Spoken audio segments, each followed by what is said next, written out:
Hello, I'm Bob Apolloni, principal of the Shawsheen Elementary School. Today's program will be providing you with some snapshots of some of the initiatives that are occurring at the Shawsheen School. I've invited guests to talk about our Reading Incentive Program, the Powerful Pencils Bulletin Board, the Second Step Program, and the Student Council. Now I would like to introduce our guests. We have Maureen Fucciano, one of our very involved parents, Jason Fredette, the assistant principal at the Shawsheen Elementary School, and Christine Murray, our guidance counselor. Thank you all for coming and for your willingness to be interviewed. First, I'm going to start with Mrs. Fucciano, who is serving as the Reading Incentive Program Coordinator. Mrs. Fucciano, how long have you been involved with coordinating the Reading Incentive Program at the Shawsheen? I've been involved with the program for approximately 6 years. It started in 2004. Wow. Why have you been so interested in coordinating this program for so many years? I have 3 daughters in town, and I've always felt that reading was such an important thing, but the most important thing is to enjoy it, and to enjoy reading. Excellent. Can you please tell us about some of the reading incentive programs you have coordinated over the years? Oh, there's been so many, and they're so fun. A few that do stick to my mind is the first one that we've done, and it was Cruise into Reading, and it was a sail around the Caribbean Ocean. And another one that sticks in my mind is Here Today, Gone Tomorrow, which was very popular with all the students, where the incentive at the end of the year was to shave off Mr. Apolloni's mustache. And as you can see, it's shaven off to this day. So. It's been gone since. Right. Would you please explain to our audience the planning that's involved to implement this program? The planning usually begins when we talk in the beginning of the school year, and it takes a month or so to get the theme based, which is very important. It has to be something the kids will be interested in. And then the bulletin board and the board in the corridor, which is a chart that we chart each month with the amount of hours the kids read, and the charts outside the classroom. So it's an involvement. It's fun though. Especially getting a lot of parents to help you out to be classroom volunteers as well too. Which is wonderful. The parents do step up to each classroom each month, so it's nice. That's great. You've been very creative in designing the props to support these. Can you please tell us how you arrive at the different ideas that you've used throughout these years? Sure. First, the theme, which is very important to come up with a theme. But my daughters always had a hand in it. I do have to mention the baseball games had a lot to do with it. The very late nights, staying up till 1 in the morning designing the bulletin boards. And yeah, it's been fun, the different themes we've used. Yeah, I remember you telling me about because I think it was one of your daughters even came up with the theme about the leap into reading. Leap into reading. I have always liked frogs since for some reason as a young child, and they said, why don't you do something with a frog theme? And it was my oldest, who's now a freshman in high school, and she came up with the idea of leap into reading, and we designed everything around a frog theme, with the end of the year being a leapfrog game. Right, for the whole school. It was a lot of fun. I got rained out, but we made do in the gym, that's for sure. Yeah. From your observations, how would you describe the overall participation of students in the program, especially highlighting the final celebration when the goal has been reached? The kids are usually very excited at the beginning of the year, and they jump right into it. And depending on what the celebration is at the end, they're thrilled by what we're doing. One year, I believe you had a dunk tank. The one year I wasn't part of the program. But besides that, the leapfrog games, the superhero day, we've had the vice principal before dress up as one of the superheroes, and the kids just love that. Right. And it usually runs about, what do we write, about 6 months? 6 months, yeah. And they have a reading log each month that they have to fill out to show, because we usually try to, I think in the past we've done about, what is it, about 15,000 hours of reading to reach our goal? Yes, for the year. And the students have really excelled to that. Every year they excel, yeah. Yeah. What roles have other parents played in assisting you with the implementation of the program? The parents, a few friends and parents in the school have been wonderful. They help design the boards, and I go to them for comments and questions, what they think their students and their children would like to see and do. And it all comes together. They help with the charting each month, and couldn't do it without them. A collaborative effort, that's exactly. for sure. So. Will you please describe this year's Reading Incentive Program, Pause for Reading? This year it's fun because it's sort of like a town-wide kind of thing. Pause for Reading, the whole Wilmington theme. The Wildcat Paw is a big part of it. The kids each month will read at least 20 hours, and they receive a bracelet or a charm bracelet. And each month they receive a different color paw. And I know the first month they're all excited, and they're all excited to bring them back this month to get the next color paw. Yeah, I've been walking around the classrooms, and you should see all those folders are all filled with the returns for this Oh, month. good. So we're getting the January logs out today, so they'll be ready to start charting for January. Great. So, well, we've completed 2 months of the program, so how would you assess the overall participation so far? Because we're looking for that 100% mark as a goal for this year's program. I think we're just on score right now, and they're looking very good right now. I haven't tallied January yet, but I'm sure they'll do great. We're looking forward to seeing that. Well, I know this is your last year coordinating the program since you will no longer have students at the Shawsheen Elementary School. Therefore, we will need a new parent coordinator next year. Can you please share with us your overall experience and sell it so maybe a parent listening to this program will come forward and volunteer to assume the coordinating role? I remember when I was first asked to do this, I was out in the school parking lot, and the reading program, what is the reading program? It was new to me. And there was a wonderful parent that said, I'll take you under my wing. Well, I plan on doing the same thing. They need guidance. And it is a lot of fun. The kids enjoy it. It's nice to interact with the teachers and just to have them have fun with the program. Reading is for fun. They think of homework and reports, but there's so many other opportunities for them to enjoy it and have fun. So I'm lucky I do have a couple parents that have offered to help me. So once I do turn over. Promising. Yeah. Thank you. And again, I want to really you. thank you for all your involvement and dedication to this program, because I think without parents like you, it really wouldn't be as successful as it really is. So I really want to thank you for all your time. Thank you. Next, I'm going to be talking to Mr. Fredette, our assistant principal, about the Shawsheen's Powerful Pencil Bulletin Board. I believe we brought some still shots of the Powerful Pencil Bulletin Board, so maybe we can take a look at those right now.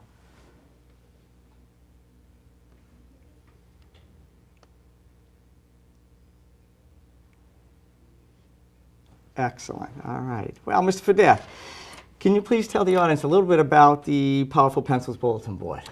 Certainly, the Powerful Pencils Bulletin Board is as it's named, a bulletin board in a high-traffic area at the Shawsheen School that displays student writings from various classrooms. You got a chance to see one of our more Thanksgiving-themed recipe Powerful Bulletin Boards, but it is a place where classrooms from all the school, all grades, get to display their work and celebrate it. Excellent. What do you think why do you think it's so important to display student writing?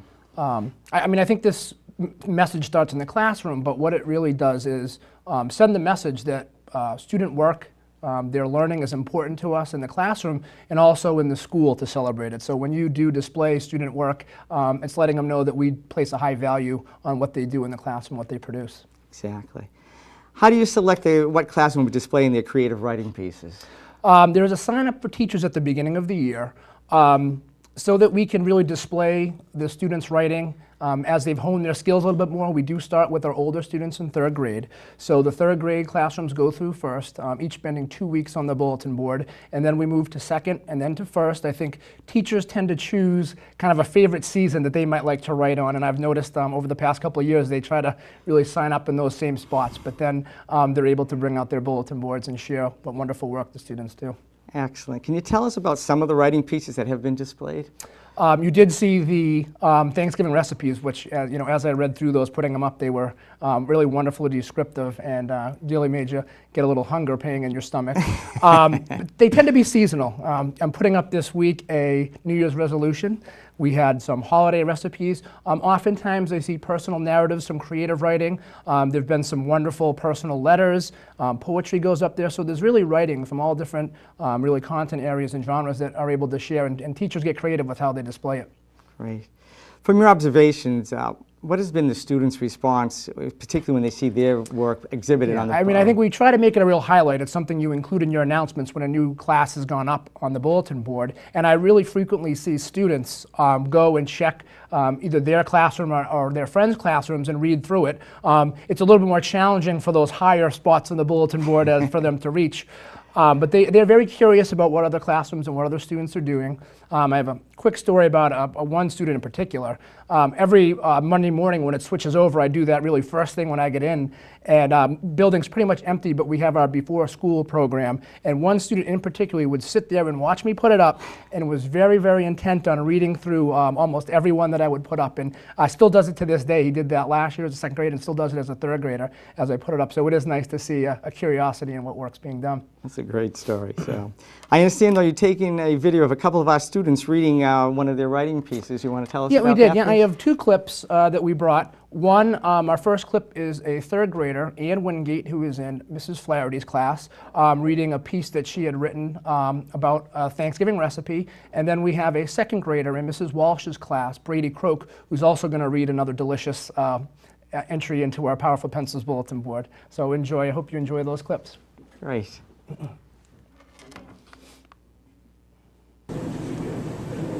Our favorite Thanksgiving recipes by C27.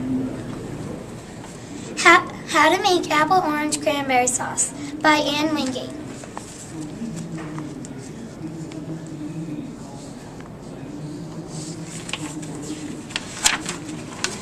Thanksgiving is really fun. All my family members come over and we play. But most of all, I like the food. We all like my mom's apple orange cranberry sauce. If you like apples and oranges, then here's the recipe for you to try. First, you need all the ingredients, like 1/2 cup of Sunkist oranges, 2 cups of water, 1 tart apple such as Granny Smith, Pippin, or Macintosh. You will also need 1/4 cups of sugar, 3 cups of fresh cranberries, 1/2 teaspoon ground cinnamon, and 1/4 teaspoon ground cloves. Once you have all the ingredients, you are ready to start.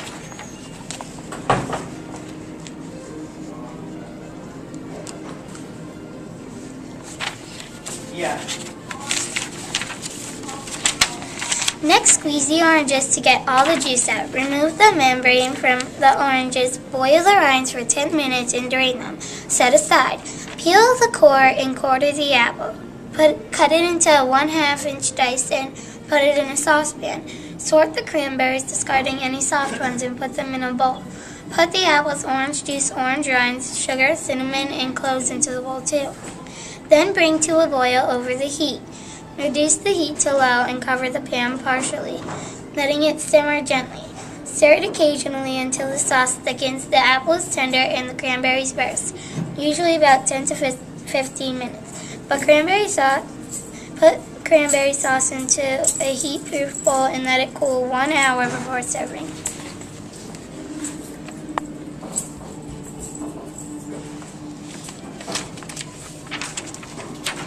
Finally, put the sauce in a bowl and pass it around the table.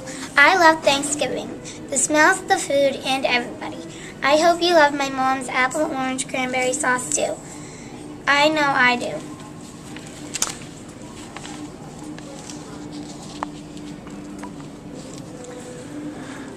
Thank you, Ann, for that delicious recipe. This is Special Holiday Treats by C23. A description of chocolate pudding pie. My favorite time of the year has finally arrived. I am looking forward to making marvelous chocolate pudding pies with my Nana and Papa. First, we put a huge pot on the hot stove. Then we put in the chocolate mixture. We mix it with cold milk. Next, we put on the hot chocolate pudding into the pie crust. We make 6 small pies and 1 big pie. The big one is for Christmas and the small ones are for Christmas Eve. Finally, after an hour, I get to eat a small one. We save the rest. I enjoy making these special holiday treats with my family. Thank you, Brady, for sharing. Sounds like such a delicious holiday treat. Okay, thank you, Mr. Fredette, and I will be talking to you a little bit later. Now I'd like to be asking Mrs. Murray a few questions about the Second Step program. Welcome, Mrs. Murray. Thank you. First, tell us, how long have you been a guidance counselor at the Shawsheen? I've been happily at the Shawsheen for 10 years. Excellent. Can you please share with the audience what your role is at the Shawsheen, focusing on your interactions with children, as well as why your position is so needed at our school? I work with all 3 grade levels, working with kids individually. I also work with students in a small group setting called the Lunch Bunch, where we meet in a conference room and talk about positive social skills. I also do whole wide classroom activities as well, and I chair the special ed team meetings as well as the 504 team meetings. I work with the parents very closely, the teachers, and also the whole school community. You are a busy person. Yes. and much needed. What do you find so rewarding about your work with children? You know, just coming to school every day, it brings on a whole new day and you don't know what to expect. But just, really forming lasting relationships with children and getting to know them throughout the year and then into the 2nd and 3rd grade years. Just working so closely with them, and you never know when they're walking down the hallway, what is going on in their head, and sometimes they do need someone to talk to. So just being an active listener and supporting them, is so rewarding to me. And I know some students who've gone on to upper grades have come back to visit you as well, too. Yes, I always enjoy that. So, I understand that you were awarded a grant from the School Business Partnership Grant Program. Can you please tell us about that? Sure.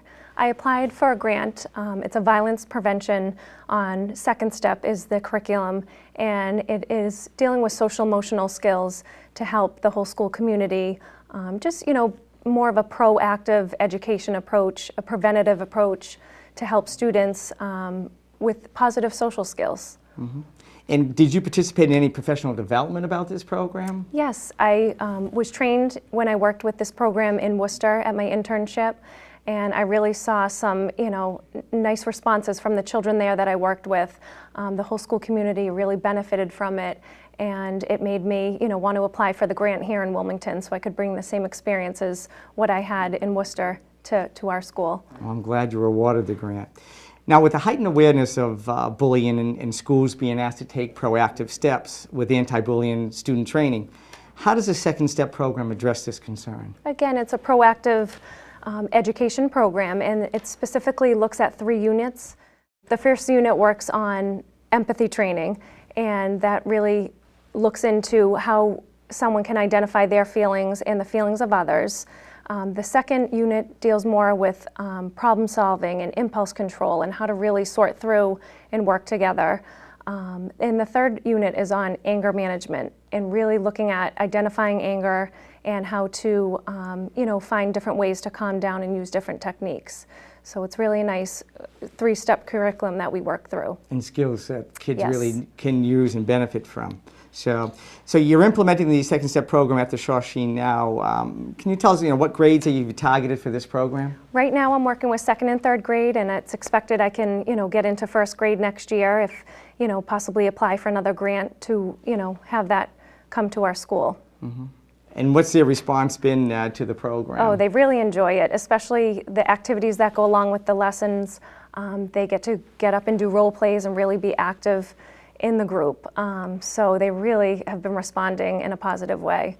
So is there a lot of discussion about, and as you said, the role plays too with the children then? We do a lesson card on different activities, and then they get up and they do role plays in front of the whole class, and really they work well with their peers, and it's really been a nice lesson to do in the class. And you go in each of the 2nd and 3rd grade class weekly, and how long, what's the duration of each session that you I do? go in the classroom 1 time a week, and it's about an 18-week program.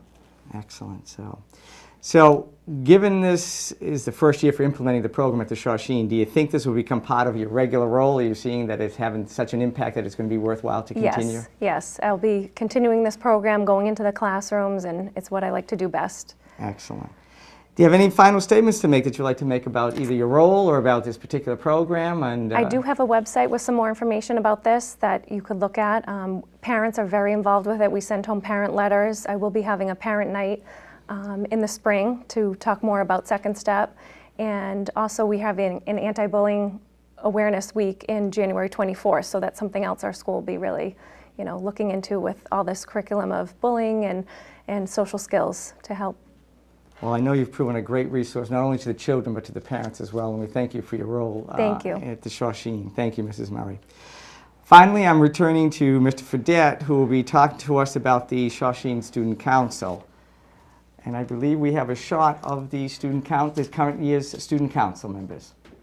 That hangs in our B-level corridor so that they can be displayed and all parents can be proud of their children for being in this.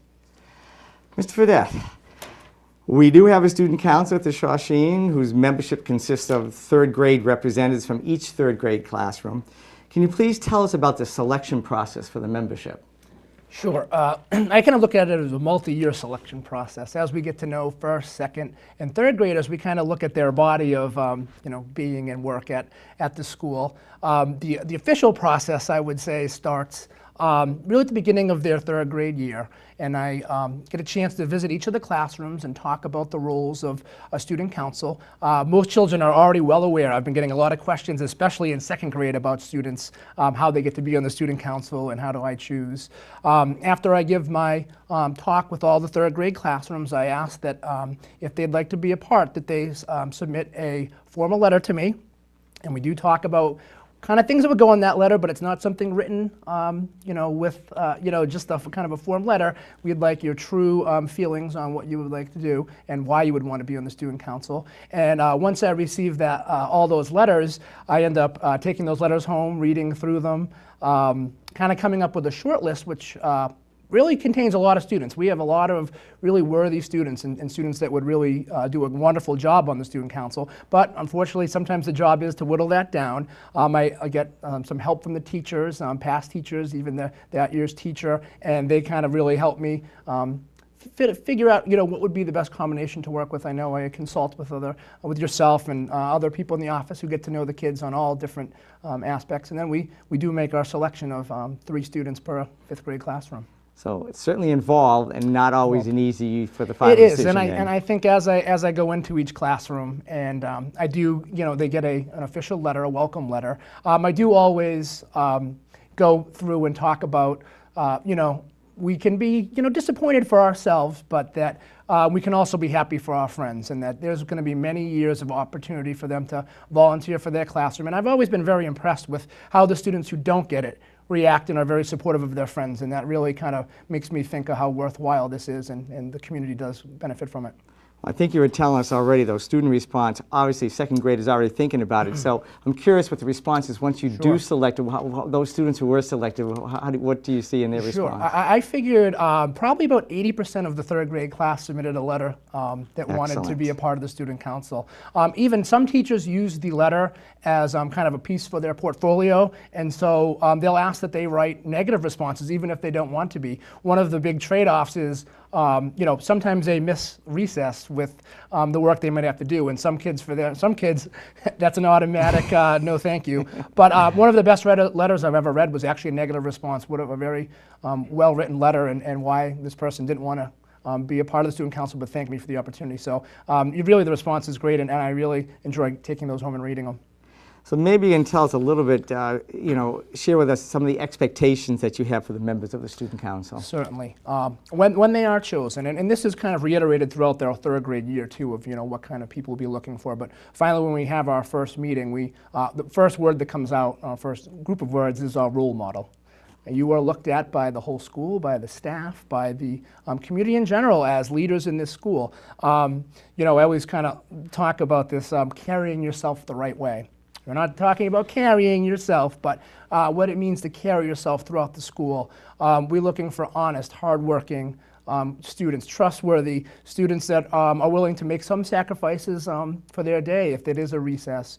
Often students that can handle the work as well too. If they have to miss something to come, are able to make it up and are responsible about doing that. So there's a lot of things that go in, but really, if I had to highlight those 2 words that we bestow to them all the time, and is role model. Excellent. Do you schedule regular meetings? We do. I try to meet every month or every other month. It's funny, they would want to meet every other week or week. After our first meeting, I put together, I had the next day a lot of student council members asking me, are we meeting this week? Are we meeting this week? And as much as I love spending time with them, it's tough to pull together an agenda every week for the student council. But we do every month. We have at least 6 or 7 meetings throughout the year. Very good.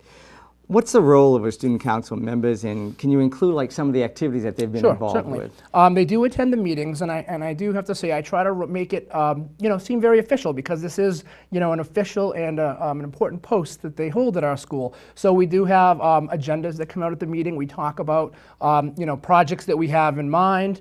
Oftentimes there's things that are on our plate that we're doing, and we use that time. And then they often help me with day-to-day things. They stock our copy room for teachers with paper daily.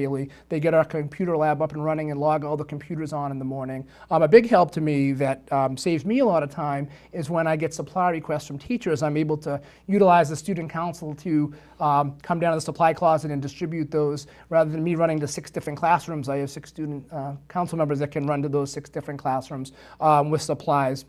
They've also worked on projects throughout the year. Currently, we're doing our Coats for Kids drive through Anton's Cleaners, and they've been really instrumental in helping with that. They help sort and collect and count the coats for me, and it really saves me a lot of work, and it's something that they really enjoy doing and giving back. They've done the toys for kids this year, as well Toys for Children program. In the past, I know that they've done food drives.